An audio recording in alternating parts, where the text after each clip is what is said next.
like you have growing pains when you physically grow up, you have some pains and aches and stuff like that. There's gonna be some aches and pains when you grow up spiritually, mentally, and emotionally.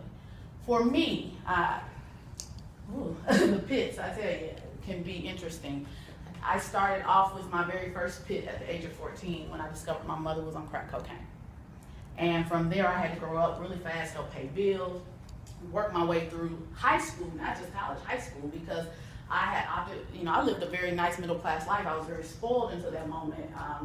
Gold rings on every finger, hair done every week, leather coats. I was very spoiled. My mother was working in corporate America. My dad worked at Chrysler. We had a little bit of loot.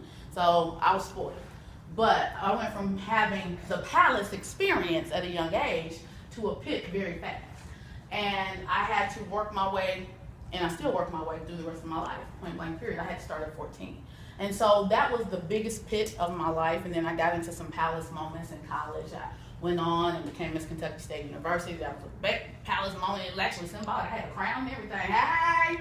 So I graduated from college and I got out here in adulting life. Like, all right, yeah, I think I'm about to come across the stage and make all this money. And I couldn't even find a job when I graduated for about 6 months. And then when I did, and this was somebody who was paid in college. I had internships, co-ops, nobody was hiring. It was crazy.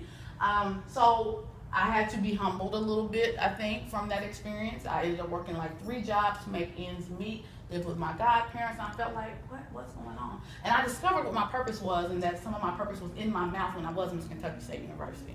I always even get attacked. I have a cough drop in my mouth right now. When I have to speak, this is what he comes after.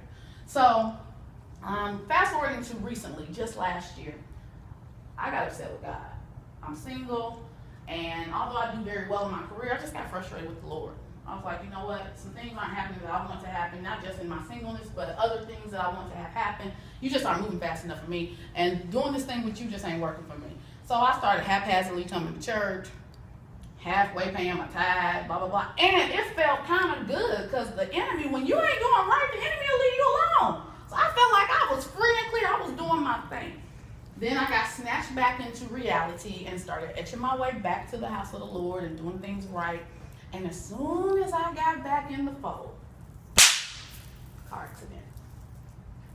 Messed my hip completely up, still struggling with it right now. Been told I gotta have surgery, but I'm not receiving it. So a mover and a shaker, and somebody that likes to dress and wear heels and be fly all the time, yeah, I'm struggling in my body now, and I've never had so much I've never had anything broken. So I think the most I've ever had is like a sprained ankle. So me being a mover and a shaker that I am, to be dealing with something physically in my body right now, it's a pit for me. But the Lord has been revealing so much to me, and he's showing me that he's working it out for my good. It's going to be okay. So that brings me to the point of those pits. I told you